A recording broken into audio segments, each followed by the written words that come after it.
There's no substitute for knocking on the door, making a personal connection, having your neighbor ask you to vote a certain way. And they just did that for months, relentlessly.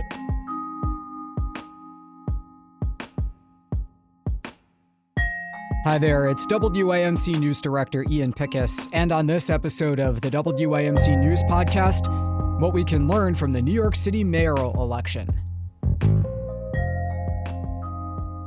A dramatic race for New York City mayor ended with a surprise. Tonight, we made history. Tonight was not our night. 33-year-old Democratic Socialist Zoran Mamdani secured a stunning win in the Democratic primary as he looks to trade the state assembly for Gracie Mansion. The victory in the 11-candidate ranked choice election also means a setback for former Governor Andrew Cuomo, who was hoping to make a comeback after resigning under pressure in 2021. And joining us now to break it down is Spectrum's Errol Louis, the host of Inside City Hall. Welcome back, Errol. Great to be with you, Ian. How surprised were you by the outcome? Not all that surprised. There were indications all along that an upset, there could be an upset in the making. Nobody could be sure, of course, but in February, Mamdani, the assemblyman, was polling at 1% approval, 1%. And then each successive month, it seemed to just leap exponentially, so that then it was 10%, and then it was 20%, and then it was 30%, and it was a single-digit race coming into primary night. So we knew that all of the momentum was behind him. The only question was whether or not Andrew Cuomo would be able to hold it off. You wrote an analysis for New York Magazine just after the result, contrasting Mamdani's tireless campaigning with Cuomo, who made very few public appearances, and he kind of ran as inevitable.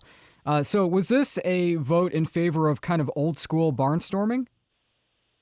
Well, sure. Old school canvassing, knocking on doors. My wife says that I'm out during the evening, but my wife says they knocked on our door 6 different times, the Mamdani campaign, and no one else did it even once.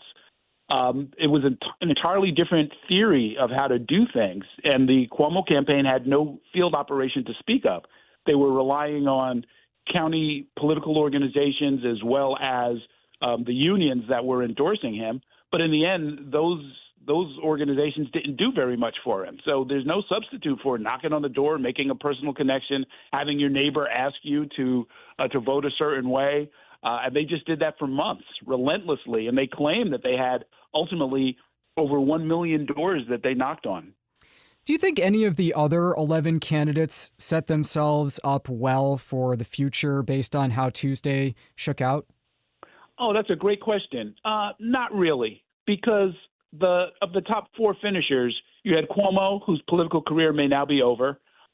You had Brad Lander, who came in a disappointing third, but did so in an alliance with Zoran Mamdani. So he gave up a safe citywide seat in order to run. He didn't make it as mayor, but there's a widespread expectation that he may go into a Mamdani administration if Mamdani should become the mayor and be either a first deputy or a special advisor or a high-ranking commissioner of some kind.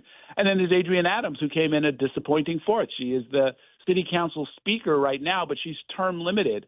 And there's some talk that she might end up on a statewide ticket, maybe as a lieutenant governor. Yeah, talk she seems to have encouraged on your network. Yes, indeed. And so, and it kind of makes sense. She's got the right profile. She's got a lot of patience. She has a corporate background. You know this better than me, but my sense is that she would sell well upstate, so to speak.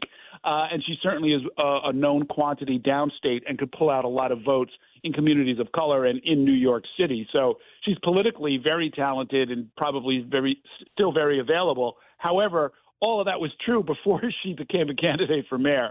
And of course, she was disappointed at her finish. So as you and I speak, Governor Cuomo has kept the door open to continuing on through November. Do you see a path for him to still win this race in the general? Well, let me describe the path and then tell you why I think it's not likely to happen. Okay. The path is Mamdani as the Democrat, Our sitting mayor, Eric Adams, who has created his own independent line and will be running. There's a lawyer named Jim Walden who has matching funds, meaning he'll have a couple of $1 million to throw into this race. There's a Republican named Curtis Sliwa.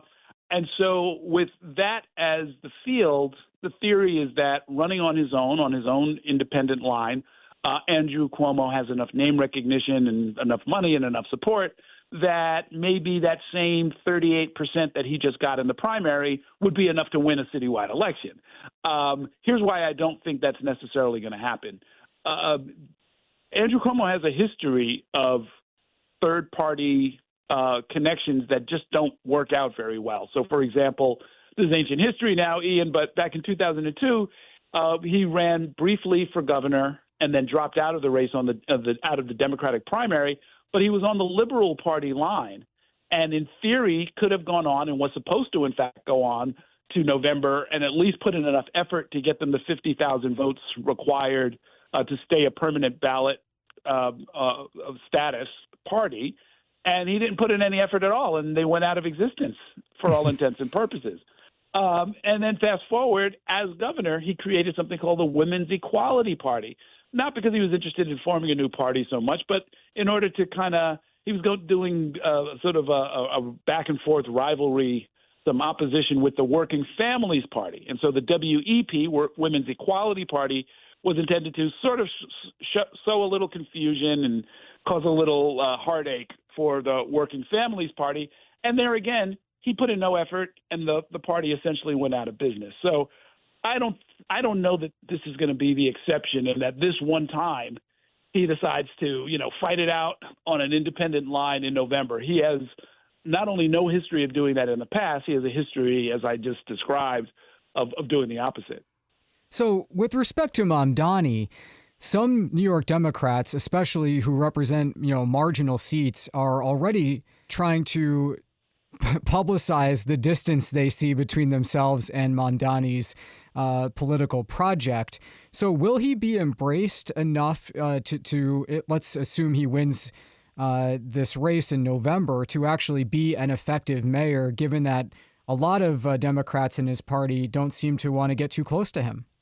Well, listen, let me tell you this, that the city will function because the city has to function. As they say, failure is not an option.